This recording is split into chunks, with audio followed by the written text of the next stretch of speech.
हरियाणा में कानून व्यवस्था का दिवाला पिटा हुआ। पिछले 7-8 दिन से दो बड़ी घटनाएं हुई। एक घटना आपके करनाल की है और एक घटना हिसार की है।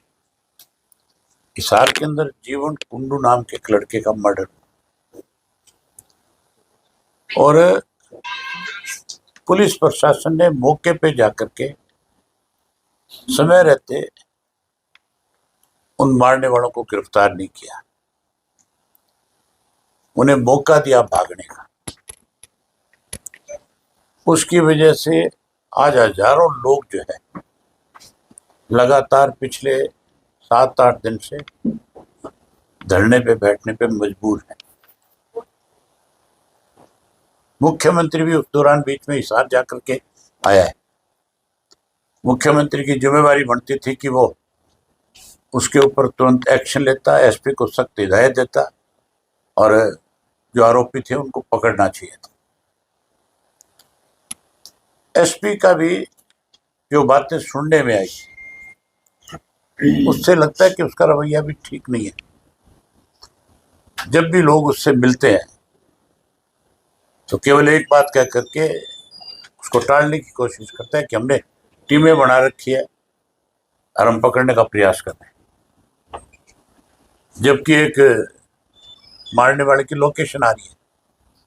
लोकेशन मिलने के बाद भी अब तक नहीं पकड़ना, मतलब ये जानबूझ करके अनदेखी की जा रही। सरकार को तुरंत मुख्यमंत्री को इस पर संज्ञान लेना चाहिए और उस मृतक के परिवार के साथ न्याय कराना चाहिए, उसके साथ भी न्याय करना चाहिए। इसी तरीके से करनाल के अंदर भी एक एनकाउंटर हुआ। मैंने आज पढ़ा था कि रोड बिरादरी ने आज ये फैसला ले लिया कि हम जब तक लोकल एमएलए का इस्तीफा नहीं हो जाता है तब तक किसी भी भाजपा के विधायक को, मंत्री को रोडों के गांव में नहीं घुसने देते। मतलब ये कानून व्यवस्था का जब दिवाला पिटता है तब इस तरह की बातें लोगों को फैसले लेने पे मजबूर करती है। जहां कानून व्यवस्था का दिवाला इस सरकार में पिट गया, वहीं इस सरकार के कुछ ऐसे फैसले हैं जिसकी वजह से आने वाले समय में लोगों को मजबूर होकर के सड़कों पे आना पड़ेगा। पीछे इन्होंने बुढ़ापा पेंशन जो है वो रोक दी थी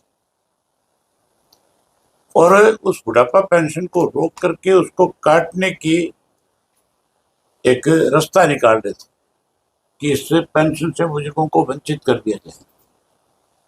चौधरी देवीलाल ने जो ये पेंशन बनाई थी, ये पेंशन इसलिए बनाई गई थी कि हर वर्ग के व्यक्ति को एक सम्मान मिले। उसमें ये नहीं देखा था इसकी इनकम कितनी है, इसके पास जमीन कितनी है, वहां केवल उम्र देखी गई थी। इस सरकार ने, इससे पहले सरकार ने, कांग्रेस ने भी इस पे कैप लगाए थे, वो भी लागू नहीं कर पाए थे। इस सरकार ने इसको आधार कार्ड के साथ जोड़ दिया, मेरी फसल मेरा ब्यूरो के साथ जोड़ दिया, अनेक चीजों के साथ, पहचान पत्र के साथ जोड़ दिया, 1,80,000 का कैप लगा दिया। ये जो फैसले लेने वाले लोग हैं इनसे पूछने वाला हो कि एक शहर के अंदर गरीब परिवार है, बुजुर्ग है, उसके 4 बेटे, 100 गज के मकान में रह रहे, उसके पास इनकम तो है नहीं, तो गुजारा कर रहा है। उसके बच्चों की शादी होगी तो बच्चे उसी घर में रहेंगे ना, ऊपर नीचे कमरे बना लेंगे। वो फिर उन 4 कमरों का एवरेज निकालते हैं और फिर उस बुजुर्ग को उस पेंशन से वंचित कर देते हैं। हमारी एक मांग है सरकार से, ये जो कैप लगाई है इसको तुरंत वापस ले। ये नई पेंशन बनाने की रोकने का एक तरीका निकाल रहे हैं कि नई पेंशन ना बनानी पड़े और पुरानी पेंशन को भी इसी आधार पे आहिस्ता आहिस्ता काटना चाहते हैं। चौधरी देवीलाल की दी हुई पेंशन अगर कोई काटेगा तो इंडियन नेशनल लोकदल पार्टी उसको नहीं बढ़ा रही। हमारी डिमांड है कि 1 नवंबर से पहले ये फैसला वापस लो। 1 नवंबर को पेंशन बढ़ा करके दे, जो बीजेपी के घोषणा पत्र में है कि हम हर साल पेंशन बढ़ाएंगे, वो पेंशन भी बढ़ाएंगे।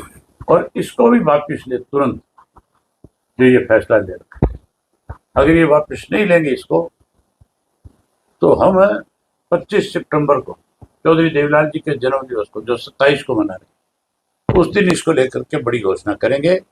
और हम अपने बुजुर्गों को अपमानित नहीं होने देंगे। उसके लिए हमें चाहे सड़कों पे उतरना पड़े, चाहे उसके लिए कोई और रास्ता अख्तियार करना पड़े, हम हर हालत में बुजुर्ग का सम्मान बहाल कराएंगे। चौधरी देवीलाल की दी हुई पेंशन लागू करवाएंगे।